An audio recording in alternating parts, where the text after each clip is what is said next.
안녕하십니까. 황태순TV의 황태순입니다. 2020년 7월 29일 수요일 저녁입니다. 지금 문재인 정권은 어제 있었던 한국과 미국 간의 미사일 협정 개정을 통해서 우리가 우주로 가는 새로운 길이 열렸다.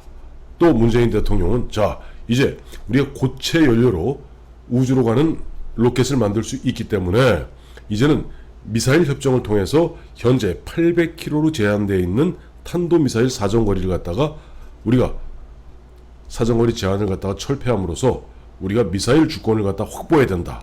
호언장담하고 있습니다. 문재인 대통령 또 이번에 한미 간의 미사일 협정 개정을 갖다가 전담했던 김현종 국가안보실 2차장 하나만 알고 둘을 모르는 그야말로 아주 근시한 아주 외눈박이 그런 시각으로 대의 국제정세를 갖다가 바라보고 있습니다. 왜냐하니까 우리 잘 생각해 보세요. 미국이 옛날 78년 79년에 박정희 대통령이 처음으로 우리 탄도미사일을 갖다가 만들었을 때 사정거리 180km로 또 탄두는 500kg으로 제한했습니다. 몇 차례 2012년에 또 2017년에 세 차례에 걸쳐서 그나마 차곡차곡 그 다음에 우리가 탄도미사일은 800kg 순항미사일은 1500kg 거기다 탄두의 중량은 2톤까지 그다가 이제 2017년에는 개정하면서는 탄두의 중량이 없어졌어요. 800kg까지 즉 북한까지만 겨냥하게 되어 있습니다. 중국이나 러시아를 갖다가 감히 넘보지 못하도록 미국은 철저하게 족쇄를 묶어놨던 겁니다. 그러던 미국이 왜 갑자기 일단 말은 좋아서 우주를 향하는 로켓이라고 합니다만 별겁니까? 로켓이 이렇게 쏘면 인공위성 로켓이고 이렇게 쏘면은 탄도미사일입니다. 왜? 그것도 액체 연료 넣는 것에 10분의 1 가격밖에 안 되고 고체 연료는 늘 차있기 때문에 발사하면은 예를 들어서 이쪽 평택 또 아니면 이쪽 음성에 줄이 있죠. 우리 미사일 기자 음성에서 발사했을 경우 북경까지 3분 4분이면 날아갑니다. 북경에서 방어할 틈도 없습니다. 왜 그와 같은 중국이 들으면 기절 초풍할 이야기를 갖다가 왜 미국은 우리의 족쇄를 풀어줬을까요? 그것은 바로 여기에 답이 있습니다. 예정된 전쟁입니다. 제가 황태순TV를 통해서 여러 차례 소개해드렸던 2017년 그레이엄 앨리슨이 쓴 예정된 전쟁, 이건 한마디로 얘기해서 미국과 중국의 지금 전쟁은 생각보다 가까이 있다. 한반도의 운명은 어떻게 될 것인가? 기존의 패권 국가인 미국과 신흥 강국인 중국이 부딪혔을 경우 전쟁 확률이 75%다. 근데 이제는 100%입니다. 전쟁 벌어지고 있습니다. 왜? 최근에 홍콩 사태 등등등등등 우한, 홍콩 등등등에서 그동안 미국의 불만, 미국이 중국에 갖고 있던 불만을 몽땅 모아서 휴스턴에 있는 중국 영사관을 갖다가 폐쇄했죠. 그러니까 중국도 보란듯이 스촨성 청주에 있는 미국 대사관을 폐쇄했습니다. 이건 뭐냐니까 저희가 전쟁사를 읽어보면은 전쟁이라는 게 어느 날 하자 선전포고 빵 이렇게 되는 거 아닙니다. 일단 정치적 갈등이 이제 발생하기 시작하면 그때부터 처음에 외교적으로 이리저리 풀려고 노력합니다. 그러다가 어느 순간에 보면 외교적 노력을 하는 가운데 하나하나 이제 두 가지를 하게 됩니다. 우선 군대를 갖다 재배열합니다. 포석을 다르게 하는 거죠. 평상시의 포석과 전시의 포석은 다릅니다. 또 하나 동맹과 관계를 다시 한번 점검해 봅니다. 재설정합니다. 재설정해서 내가 한판 붙었을 때 상대방을 꺾기 위해서 가급적 많은 우군들과 스크럼을 짭니다. 대표적인 것이 90년인가 91년에 당시 아버지 부시 대통령 당시 때 그 유명한 사막의 폭풍 작전이 있었죠. 사담 후세인이 쿠웨이트를 침공하니까 물러가라. 못 간다. 그래서 한 7개월 동안 외교적으로 서로 설전을 벌이는 가운데 미국은 차곡차곡 군대를 전진 배치합니다. 그런 가운데 영국, 프랑스 등등등 심지어는 일본에도 자위대 파병을 요구합니다. 자위대 파병은 안 갔죠. 그 대신 돈으로 받습니다. 이런 식으로 쫙 모든 걸 전진 배치한 다음에 어느 순간 되면 땅 포구하고 와당탕 치는 겁니다. 지금 그와 같은 일이 벌어지고 있는 겁니다. 보세요.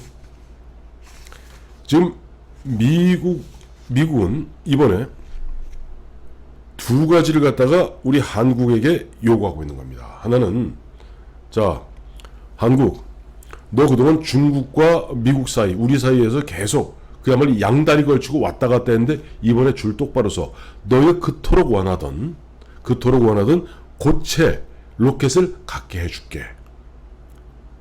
플러스 자, 잘 기억해 보세요. 얼마 전에 몇 달 전에 미국은 과거 구소련과 맺었던 INF 즉 중거리 탄도미사일 제한 조약을 갖다가 20몇 년 만에 철폐했습니다. 그 이유는 간단했죠. 우리하고 러시아가 중거리 미사일을 안 갖는 동안에 대표적인 퍼싱 미사일이거든요. 안 갖는 동안에 중국이 전 세계에서 가장 많은 중거리 미사일을 갖고 있어. 그러니까 ICBM은 너무나 규모가 너무나 대규모죠. 너무나 크죠.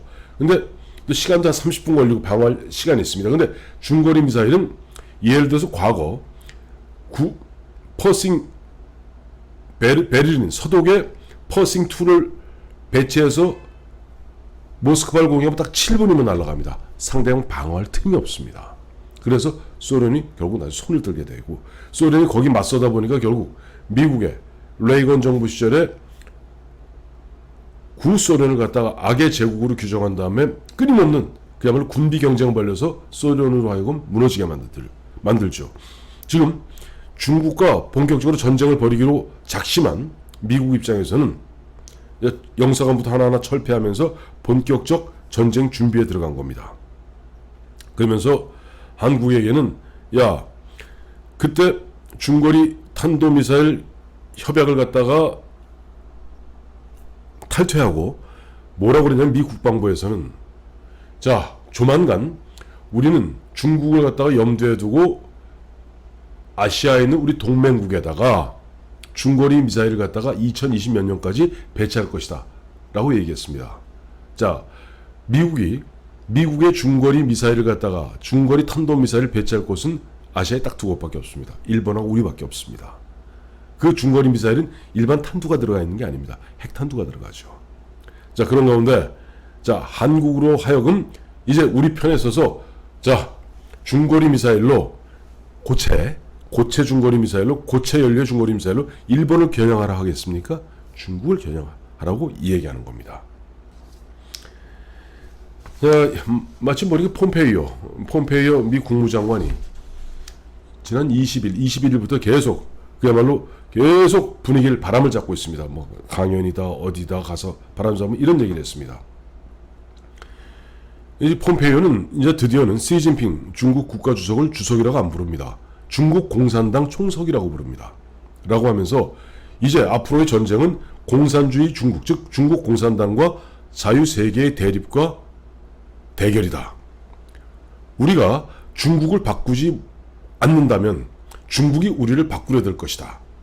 이건 거의 선전포고예요. 그러면서 그 다음 말이 중요합니다.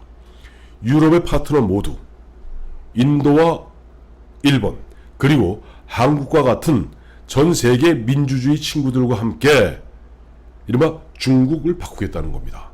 그러면서 전 세계 민주주의 친구들이 그걸 어떻게 규정하고 있냐니까 자유를 소중히 여기고 법의 지배에 근거한 민주적 번영을 희망하는 국가들이다.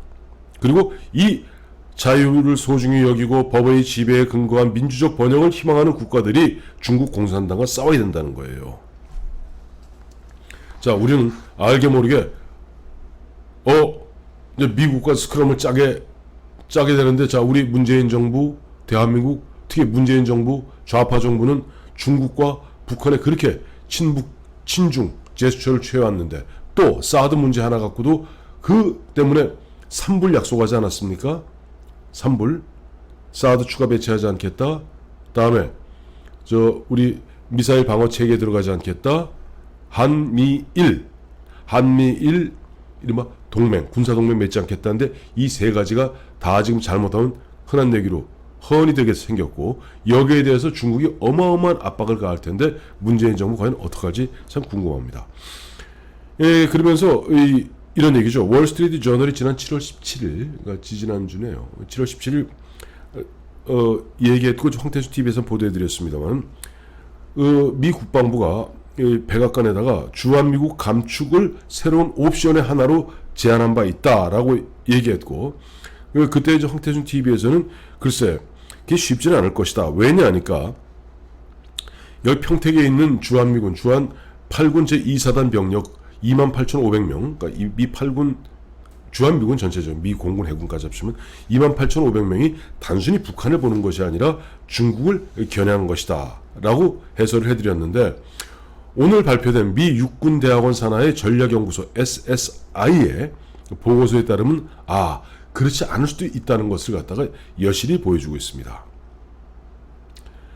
그러니까 그 SSI 보고서에 따르면은